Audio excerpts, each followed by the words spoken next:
Jumpa lagi dengan saya Arko di channel Action Movies. Dan pastinya selalu dengan film-film yang seru. Kali ini kita akan membahas film The Terminalist, part 2-nya atau episode 3 dan 4. Untuk yang belum nonton episode 1 dan 2, kita sudah siapkan link video di deskripsi. Tak usah berlama-lama, kita langsung saksikan alur cerita filmnya. Who do you work for? Tapi saat itu, Riz mulai teringat dengan masa lalunya, di mana dia sedang menanyai seorang Sandra. Hal itu membuat sakit kepala Riz kembali kumat.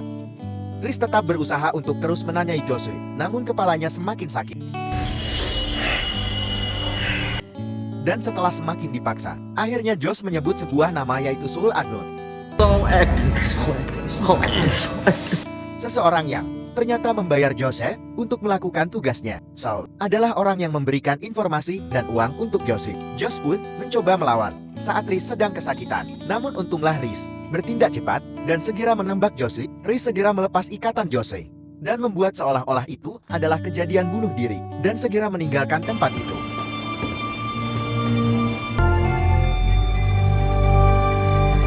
Dan film pun bersambung. Episode ketiga. Kisah diawali dengan Raj yang membakar berkas-berkas garage Holder setelah berhasil membunuhnya. Lalu dia menulis nama Saul Agnon untuk menjadi target. Selanjutnya, dia mencari-cari informasi tentang siapa Saul Agnon di internet. Kemudian mengajak Kitty untuk segera bertemu. Di tempat lain, Ibu Menteri mengumpulkan semua anggotanya untuk membahas tentang rencana perombakan permintaan anggaran. Sebelum masuk ke alokasi, Ibu Menteri ingin adanya pengurangan durasi penugasan yang signifikan dari pasukan khusus, ya kayak semacam pasukan Riz lah ya. Saat itu, bertepatan dengan Riz yang sedang mempersiapkan persenjataannya yang akan digunakan untuk misi selanjutnya.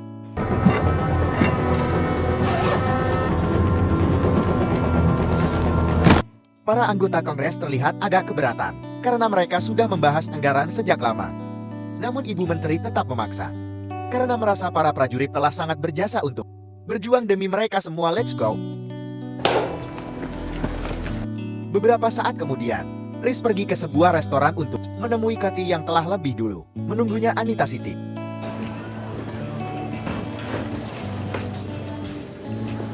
Di sana Riz menanyakan dan mencari informasi lebih lanjut tentang Saul Agnon dan Capstone Industries, tempatnya bekerja. Capstone Industries. Karena perusahaan itu memiliki nilai aset yang sangat besar yang melebihi ketentuan, dan Riz ingin mengetahui di mana sisa aset perusahaan tersebut. Where do they have their remainder? That's what we need to find out. Di tempat itu, Kathy juga memberikan file hasil pemeriksaan Riz yang diambilnya dari klinik Engram, dan ditemukan adanya sel tumor di otak abang Riz, dan menyebutkan bahwa gejalanya adalah sering merasa sakit kepala secara tiba-tiba yang memang sering dialami oleh Riz belakangan ini. Paranoia, memory confusion. That's not me. Riz tak percaya bahwa itu adalah hasil tes dirinya, namun Kathy menyarankannya untuk melakukan biopsi agar bisa mengetahui hasil yang lebih akurat.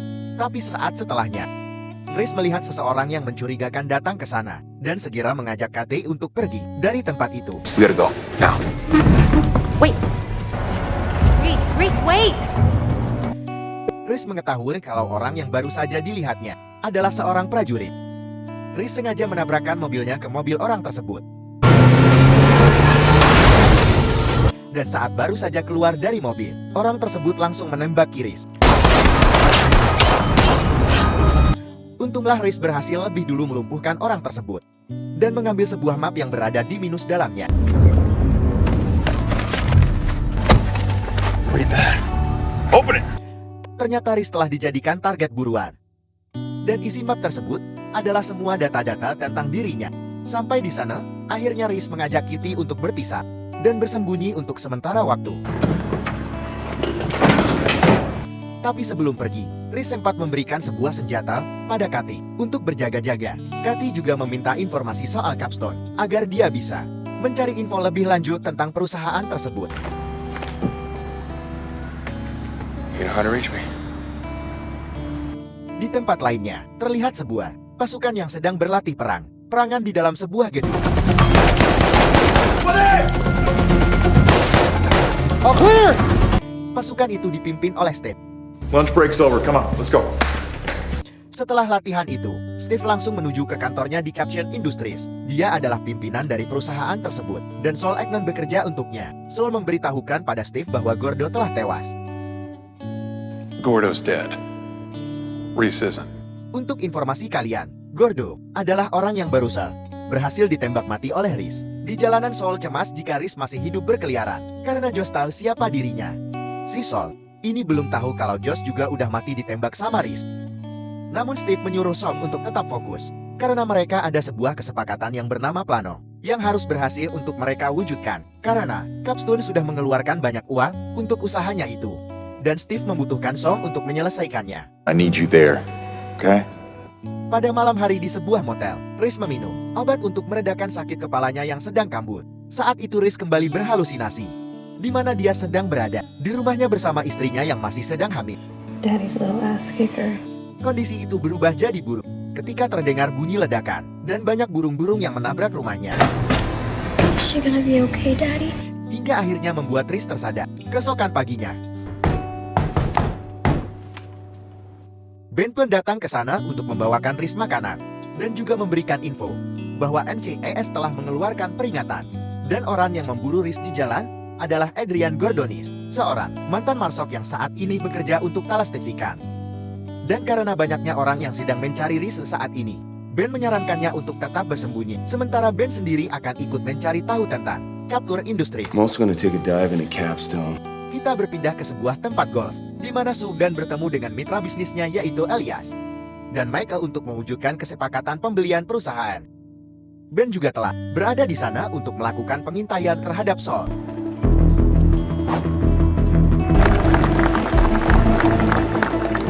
Dalam setiap kesempatan, Saul terus berusaha membujuk Elias agar mau mengajukan tawaran untuk perusahaan New Bloom yang dipimpin oleh May. Yang tentu saja, Steve lah yang menyuruh untuk segera menjual perusahaan New Bloom ini. Namun belum diketahui apa tujuan penjualannya. Dari kejauhan, Ben terus mengintai Saul dan memberitahukan Reese tentang situasinya di sana.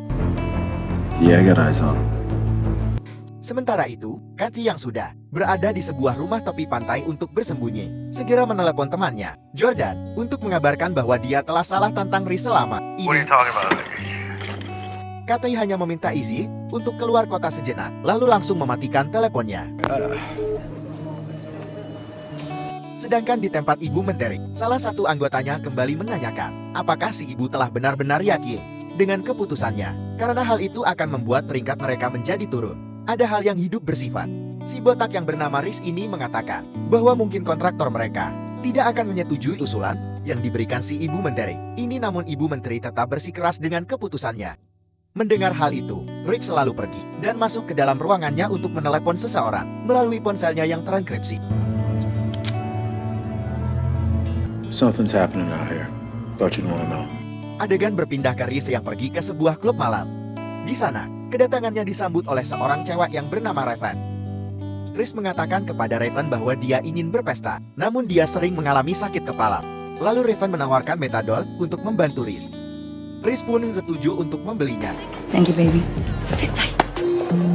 Reese sempat teringat dengan masa lalunya yang pernah datang untuk berpesta di tempat itu bersama anak buahnya. Let's go! Get over here, Reese! Dan setelah itu Reese pulang ke kamarnya untuk mempersiapkan semua senjata yang dibutuhkan bersama sahabatnya Ben. Sementara itu, Saul sedang berada di sebuah rumah mewah yang digunakannya untuk mengadakan pesta demi membujuk Elias agar mau untuk mengajukan penawaran ke perusahaannya. Karena di pesta itu, Elias terkesan masih menunda-nunda. Saul akhirnya memaksa Elias untuk membuat keputusan atau keluar sama sekali dari kesepakatan. Karena desakan itu, akhirnya Elias mengatakan pada Saul untuk memberitahu Steve bahwa dia akan memberitahu tim akuisisinya dan membuat penawaran keesokan paginya. Good night. Misi Saul Agnon telah berhasil, dan dia segera membubarkan pesta itu dan menyuruh semua orang untuk pulang. Kemudian Saul kembali ke kamarnya dan berencana untuk beristirahat. Di saat itulah, Reese masuk ke sana dengan diam-diam. Saat Saul sedang di kamar mandi, tiba-tiba terdengar suara musik di luar.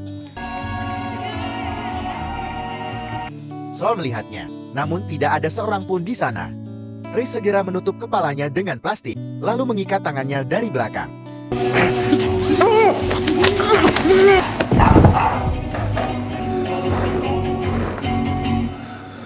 Tak lama kemudian Saul pun terbangun dan langsung muntah-muntah. Saul mencoba minta tolong, namun tak seorang pun dari anak buahnya yang mendengar teriakannya itu. You done? Reese langsung to the point dengan menanyakan mengapa Chapchion Industries menginginkan kematiannya. Saul mencoba berkelit dengan mengatakan bahwa dia tidak melakukan apa-apa. Tapi lambat laun, akhirnya Saul memberikan sebuah nama yaitu Steve Rory. Steve. Warren. Bowen. Steve adalah orang yang memiliki semua ide ini. Selain itu, Saul juga mengatakan tentang sebuah proyek yang dinamakan dengan RD 4895. Project RD 4895. Sama sekali tidak mengetahui apapun tentang proyek tersebut. Namun yang ia ketahui adalah proyek itu bernilai banyak uang. It's worth a lot of money. All right, I believe you. Lalu pertanyaan terakhir Reese adalah, siapa yang dikirim oleh Saul untuk membunuh keluarganya? Saul pun menjawab bahwa ada seorang pengacara yang bernama Marcus Boykin yang biasa berurusan dengan pasar gelap di seluruh dunia, termasuk di Meksiko. Marcus menyewa Sicario yang berada di Meksiko. Dan setelah itu, Reese memutuskan untuk menyuntikkan zat metadon ke tubuh Saul untuk membuatnya mati dengan tenang. You get a quiet death. You're lucky. Di sisi lain, Kathy terlihat sedang mencari-cari info tentang Chapchion di ruang kerjanya. Dan tak lama, Reese mengirim pesan yang berbunyi Project RD 4895 dan menyuruhnya untuk berhati-hati. Setelah itu, Reese menjelaskan kepada Ban tentang dua nama baru yang telah ditulisnya di kertas gambar anaknya, yaitu Steve Rory, yang nantinya akan memberikan penjelasan tentang Project RD 4895, dan Marcus yang akan membawa mereka kepada pembunuh, istri dan anak. Answers or blood? Blood. Dan film pun bersambung. Episode keempat. Kisah diawali dengan Rais yang sedang berpetualang bersama putrinya di dalam sebuah hutan. Saat sampai di atas puncak, Reese menyadari kalau semua itu hanyalah ilusi, dan dia sedang berjalan sendiri untuk melanjutkan misinya dalam mengejar para pembunuh keluarganya. Kali ini Reese mengintai seseorang yang bernama Marcus Boykin, yang sebelumnya diinfokan oleh Saul Agnan. Reese menyiapkan posisinya di atas sebuah bukit. Dari kejauhan, terlihat mobil Marcus yang mulai mendekat ke arah bidikannya. Tembakan Reese langsung tepat sasaran, hanya dalam sekali tembak, yang mengakibatkan mobil Marcus terbalik beberapa saat setelahnya. Kemudian Reese mendatangi Marcus yang telah sekarat dan mengambil ponselnya untuk menyalin semua isinya.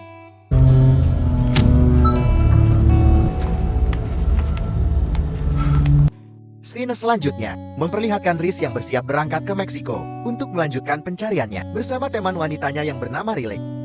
Welcome Rally Air. Di atas pesawat itu, Reese menyempatkan untuk mengabari Ban tentang tujuan selanjutnya, lalu mencoret nama target yang telah berhasil dimusnahkannya. Di tempat lainnya, tepatnya di markas FBI, tim yang diketuai oleh agen Tiny Lord sedang melihat rekaman aksi penembakan yang dilakukan oleh Reese di jalanan beberapa waktu lalu. Tony menyadari bahwa Reese adalah orang yang sangat berpengalaman. Terbukti dari data-datanya yang menyatakan bahwa Reese pernah ditugaskan 8 kali di wilayah tempur dan banyak mendapat bintang-bintang penghargaan. Dan kali ini Tony lah yang akan menangani kasus tersebut. Tony segera memerintahkan anak buahnya untuk mencari tahu siapa orang yang berada di mobil bersama Reese saat peristiwa itu terjadi. I want to know who the hell was in this car with him. Adegan pun berpindah kepada Kathy yang terus menyelidiki tentang proyek RD 4895 dan perusahaan-perusahaan yang terkait dengannya. Tapi tiba-tiba ada seseorang yang datang dan mencoba untuk membuka pintu rumahnya. Dan rupanya setelah pintu berhasil dibuka, terlihat orang yang datang adalah Brian beserta istri dan anaknya, Brian Kathy. Hai Grace, Brian adalah saudara kandung Kathy. Dan rumah itu adalah rumah mereka, yang kebetulan sedang ditumpangi oleh Kathy untuk melakukan penyelidikan. Di perusahaan Chapstone, sedang terjadi rapat antar para pimpinan perusahaan. Steve mengabarkan situasi saat ini memang jauh dari ideal, karena di Pentagon sedang terjadi pemotongan atau realokasi di hampir semua sektor dan Elias yang berencana untuk membeli perusahaan. Neo belum menunda kedatangannya karena menganggap itu sebuah investasi yang beresiko. Sejak kejadian kematian Saul Agnon, Steve memberikan syarat untuk New Below agar tetap bersabar dan melanjutkan proses penjualan. Mickey yang merupakan pimpinan New Below mengatakan bahwa keyakinannya dengan Steve mulai goyah atas kematian Saul Agnon, yang merupakan wakil direktur Caption, dengan jarum yang menancap di tangannya. Good luck with the VP search. Akhirnya tibalah Reese dan Riley di Meksiko. Kedatangannya di sana disambut oleh Marco dan Paula, yang merupakan tuan rumah di sana. Mereka melanjutkan dengan sebuah acara makan siang, sambil bercerita-cerita tentang masa lalu. Reese mengatakan bahwa tempat itu selalu menjadi tempat yang indah baginya. Dan ia kembali teringat masa lalunya, di mana istri dan anaknya sedang bersenang-senang di tempat tersebut. Pada malam harinya, Reese mengirim pesan kepada Kathy untuk menanyakan seputar perkembangan proyek RD 4895, di mana Kathy menjawab bahwa dia yakin anggota Reese yang lainnya juga mengidap tumor yang sama dengan yang dialami oleh Reese. Saat sedang tidur, Reese merasakan sakit kepala yang luar biasa. Bahkan kepalanya masih sakit sampai dia sudah terjaga. Hal itu kembali membuatnya berhalusinasi tentang Luigi, anaknya. Lalu Reese menuju keluar di mana Ben telah berada di sana bersama Marco dan Riley. Marco mengatakan bahwa anak buahnya telah berhasil menemukan orang yang diyakini sebagai pembunuh Lauren dan Luigi. Sementara itu di tempat Kathy, agen Tony dan beberapa anak buahnya datang ke sana untuk mengajukan beberapa pertanyaan tentang jam serius. I don't know. I don't believe you. Okay. Kathy menjelaskan bahwa Aris tidak mungkin membunuh keluarganya dan meminta Tony untuk langsung berbicara dengan Saul Agnon, sekalian menanyakan bagaimana Chapstore Industries bisa memberikan tumor otak pada 10 ton anggota Navy Seals. Saat itu, Kathy belum tahu kalau Saul telah tewas. I'd love to talk to Saul Agnon, I would, but he's dead. Kathy juga mengaku kalau saat itu dia sama sekali tidak mengetahui di mana posisi Reese berada. I don't know where he is. I don't. Sebelum pergi, Tony meninggalkan sebuah kartu nama. Seandainya nanti Kathy sudah mendapat kabar tentang posisi Reese scene selanjutnya, memperlihatkan Riku yang baru saja sampai di kantornya. Tapi Steve tiba-tiba datang mencegatnya untuk mengajaknya berbicara. Let's talk. Steve mengatakan bahwa seluruh bisnisnya sedang terancam dengan budget baru yang sedang diajukan oleh Ibu Menteri dan Senator Pryor yang merupakan salah satu pengambil keputusan. Dan karena hal itu, Steve meminta Ricky untuk membawa Pryor kepadanya. Just get it to me. This is gonna be really good for you, Richard. You just don't know it yet.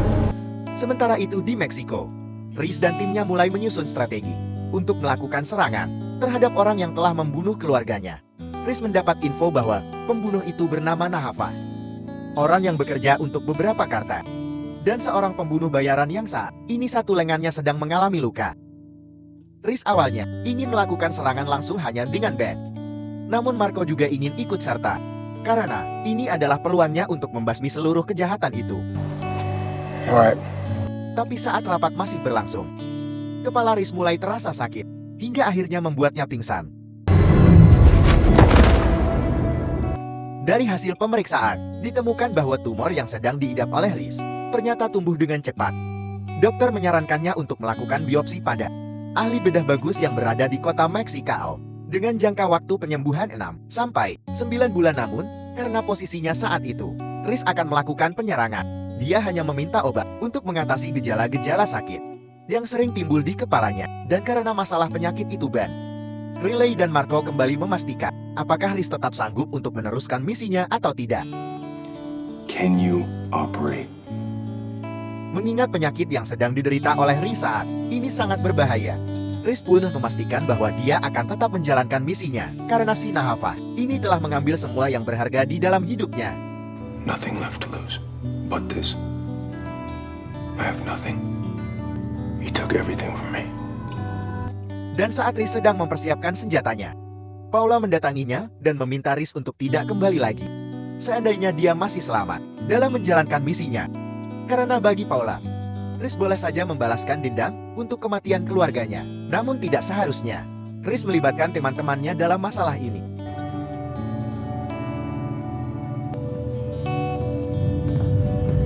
Misi penyerangan mulai dijalankan di tengah cuaca yang sedang hujan.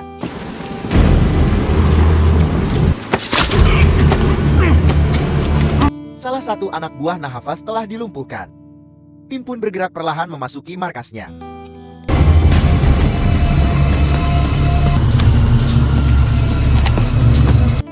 Ben mengalihkan komunikasi untuk memancing keluar anak buah Nahafas yang lainnya. Alejandro, vato. El Alejandro no responde. Vamos a ir a ver qué pasa. Dan mereka langsung dihabisi saat telah memasuki zona tembak.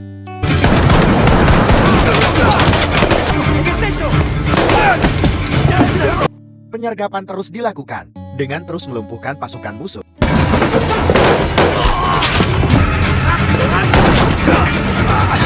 Aksi perang-perangan pun mulai pecah di lokasi tersebut antara tim Riz melawan tim Nahafas.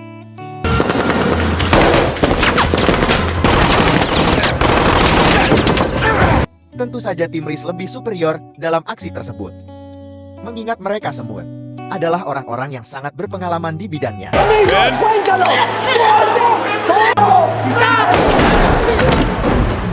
Mereka juga berhasil menyelamatkan beberapa sandera anak-anak yang ditahan di sana. Dan tak lama setelah itu, Nahafas pun mulai terlihat dengan salah satu tangannya yang masih diperban.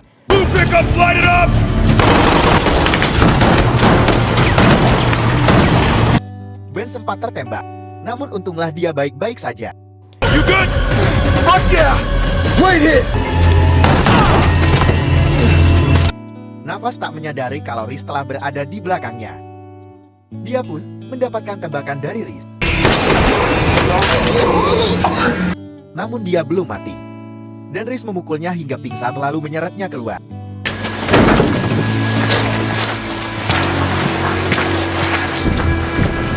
Dan berhubung si Nahafas ini adalah pelaku utama pembunuhan istri dan anaknya, Riz membalaskan dendamnya dengan cara yang sangat menyakitkan. Riz merobek perutnya dan mengeluarkan isi perut si Nahafas ini, kemudian menggantungnya.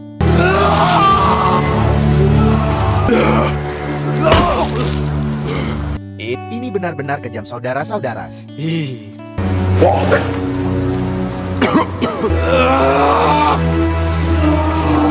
Dan akhirnya Nahafas pun mati. Beberapa saat kemudian, kita berpindah ke tempat lain. Kitty meminta maaf kepada saudaranya atas apa yang telah terjadi di rumah mereka. Tapi untungnya dia tidak terlalu mempermasalahkannya. I love you. Dan tak lama setelah itu, Kathy mendapat telepon dari temannya yang memberikan informasi tentang perusahaan Nubel Informasi. Dikatakan bahwa Steve Horn membeli saham kendali 6 tahun yang lalu dan mengalihkan perusahaan itu menjadi militer Nootropic yang merupakan kontrak besar dengan Departemen Pertahanan. Sedangkan obat-obatan mereka diberikan kepada 6 cabang. Dan saat ini perusahaan itu akan dijual dengan nilai $70 miliar. Thanks. Thank me with 10,000 words. Tentu saja hal itu langsung membuat Kathy menjadi cemas. Kathy segera mengemasi barang-barangnya dan pergi dari rumah itu.